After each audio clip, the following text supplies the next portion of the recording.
podcast that I've been doing with John C. Dvorak now literally we're in our 10th year. Right there there. it is, No Agenda. Yeah, noagendashow.com.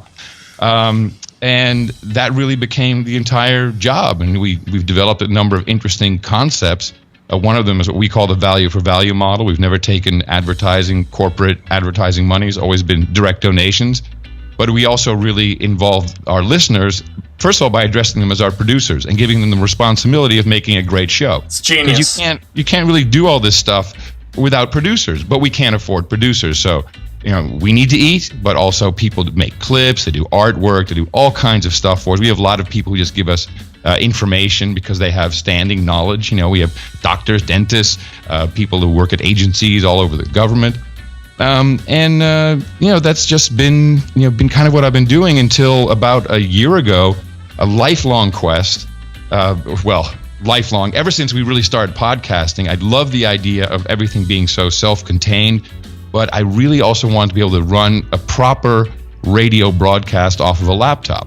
And the problem with computers up until pretty recently is you could just never get the zero latency processing, so you can hear what's going on in your headphones. And it kicked off an industry, podcasting, with a very odd way of working, where people are doing all of that in post-production, which is extremely frustrating to me. It's so time-consuming, it sucks. It's time-consuming, and you get such a better flow when you have everything all sounding great in the beginning. And I'm talking noise gates and compressor limiters. And so, of course, I've had stacks and racks and all kinds of stuff of gear, but never really quite portable, at least not in a zero latency sense of the word. Right. Until really about a year ago, when I was just kind of messing around with some digital signal processing chips. And I discovered that I think I could really fit all of this stuff into one chip, one right. DSP. It would be zero latency, real time. And you know what? Why don't we just rig it up the way podcasters need it? Yeah. You need 2 microphones at least, or a line. You need two audio devices, one for your computer, so you can get whatever you need out into your recording system, and a mix minus, which is what we use for Skype, so you can easily talk to a third person or multiple people via Skype without them hearing themselves echo back. And it sounds really trivial, but I tell you, I've set up so many mix minus systems, and I can still mess it up. Yep. No, and maybe for people who don't know what that is, the bottom line, what Adam's talking about right now is he's figured out a way for virtually anyone to create a super high quality podcast with relatively minimal gear, this special black box that you've been working on. Well, it's called the podcast studio. It's not really a black box, but it will be quite small, actually. Yeah. But so you bring up an excellent point, is that it's the hardest part besides the gear is people don't typically have the right room. And there's always ambient noise, and we just don't have NPR-like studios to get that really amazing sound. However, when you use a noise gate properly configured, it can really sound that way, because and the way we set this up is the noise gate is so fast in and out, but so smooth, and it took a lot of time to really get those parameters right. And we give all of that. We give. In fact, my exact settings come with the system, and you can make your own, save them, obviously.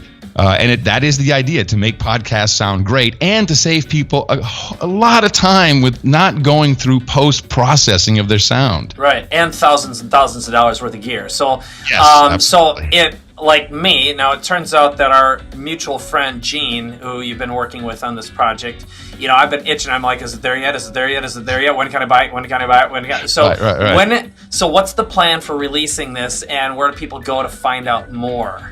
Oh, great. Thank you. Well, as I said earlier, I really did not want to create a new company. I didn't want to go to venture capital to raise money. I don't want to raise money at all. I want to make a great product, and if people want to buy it, then I'd like to sell it to them. Right. So there's 2 other partners, Gene Tuliev, who, as you said, is a legitimate businbusinessman. 30 years. Yeah, I've known him 30 years.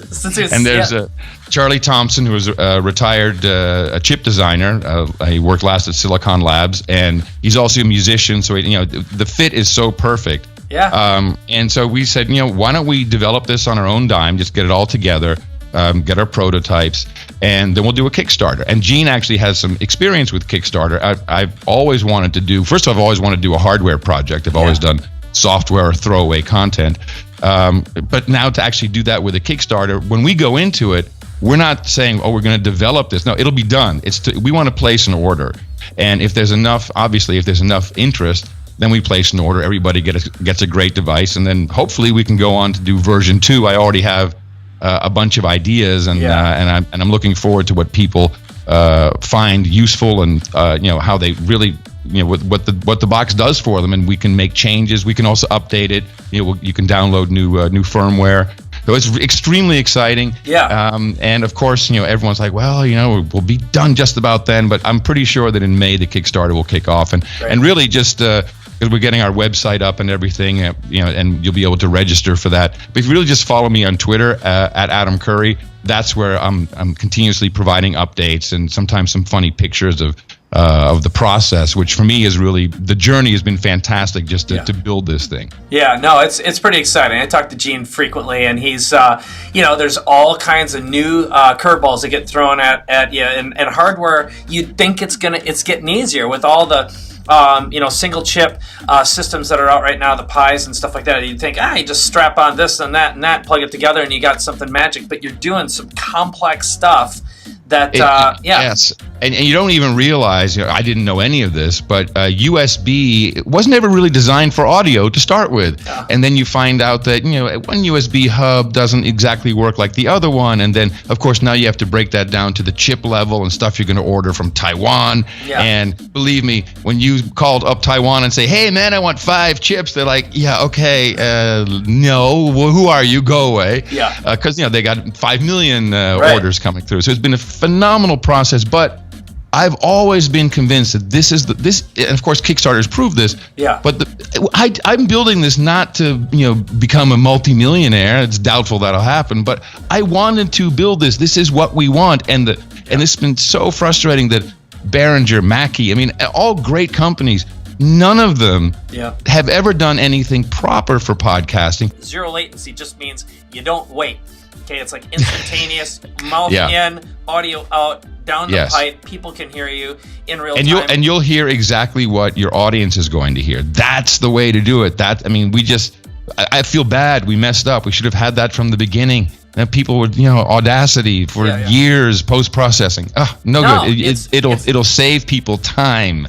Yeah, and money, and you're going to sound like a pro right out of the chute. Like, plug it in, push a button, and bam, you sound awesome. And let's face it, it's expensive, it's tedious, it takes a lot of hard work, and if you have to do things in post-processing and software, it takes a long time to learn how to do that, or it takes a long time to learn how to do it right and make it consistent.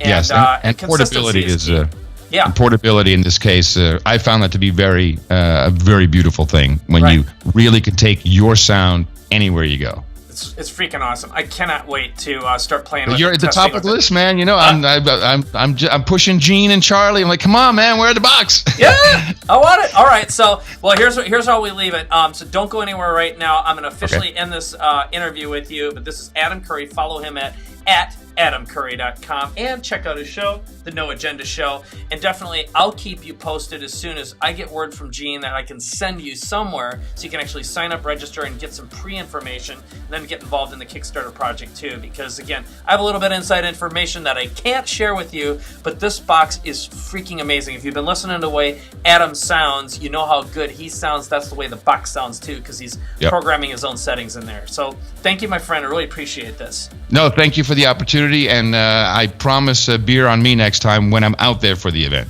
Deal. All right, don't go anywhere. Here we go. Officially let Adam go.